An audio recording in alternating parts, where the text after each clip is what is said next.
The Virgin Mary in the Kingdom. Day 12. The Virgin Mary leaves her cradle and takes her first steps.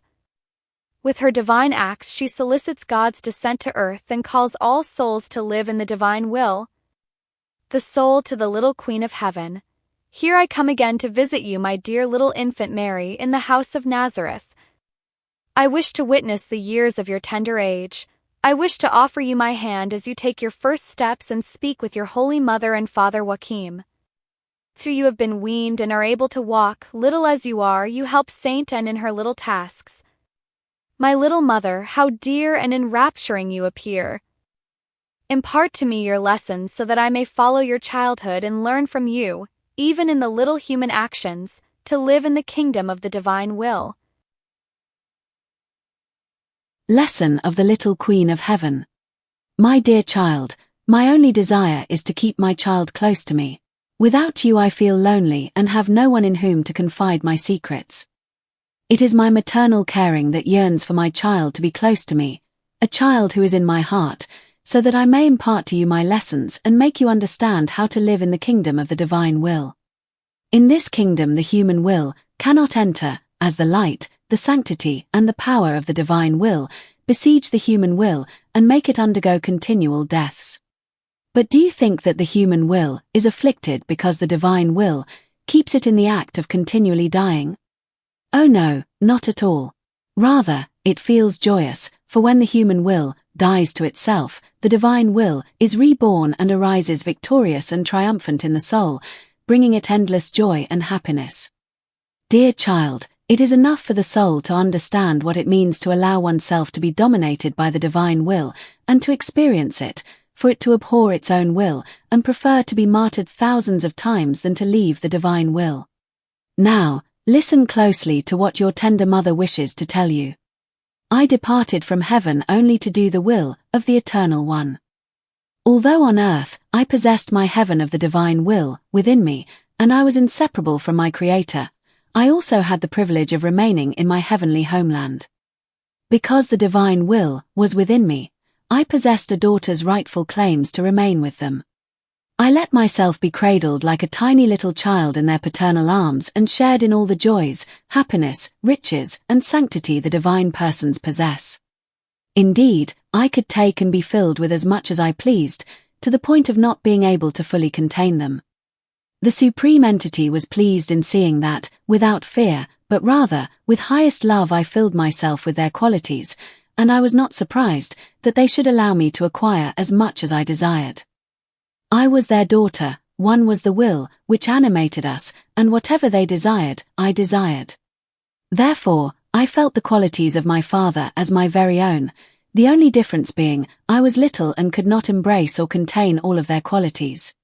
No matter how much I acquired, there was always more that remained, and in, as much as I remained always a creature, I hadn't the capacity to contain them all. Indeed, the divinity, which is great and immense, embraces everything in one single act. So, the moment they made me understand that I was to deprive myself of their heavenly joys and our exchanged chaste embraces, I departed from heaven without hesitation and returned to be with my dear parents who loved me very much. I was all beloved, enrapturing, cheerful, peaceful and filled with childlike grace, such as to captivate my parents' affection. Their attention was completely fixed on me as I was their jewel.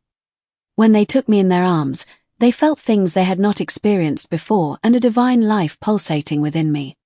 Now, child of my heart, from the moment my life on earth began to develop, the divine will extended its kingdom in all of my acts. My prayers, words, steps, eating, sleeping and the little tasks with which I helped my mother were animated by the divine will.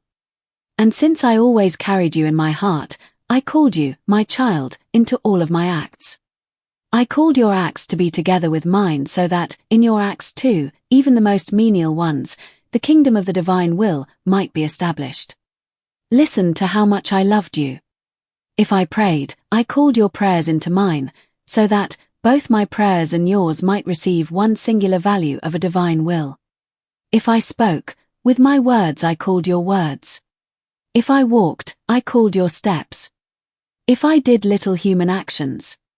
that are indispensable to all humans, such as taking water, sweeping, helping my mother prepare the wood to start the fire, and many other similar things. I called these same acts when you do them, so that they might receive the value of a divine will, which could then extend its kingdom in all of our acts. And while calling you in every one of my acts, I called the divine word to descend to earth. Oh, how much I loved you, my child! I wanted your acts within mine to make you happy and allow you to reign together with me. Oh, how many times I called you and your acts, but, to my greatest sorrow, mine remained alone, and I saw yours as if lost within your human will, forming, for however horrible it is to say, a kingdom that is not divine, but human. The kingdom of passions and sin, of unhappiness and misfortunes. Your mother wept over your misfortune, foreseeing the unhappy kingdom into which they would lead you, and my tears are still pouring out with every act of your own human will to make you understand the great evil you do. Now, listen closely to what your tender mother wishes to tell you. If you do the divine will, joys and happiness will be given to you as though by right. Everything will be in common with your Creator. Weakness and miseries will be banished from you, and you will be the dearest of my children. I will keep you in my own kingdom to make you live always in the divine will. The soul.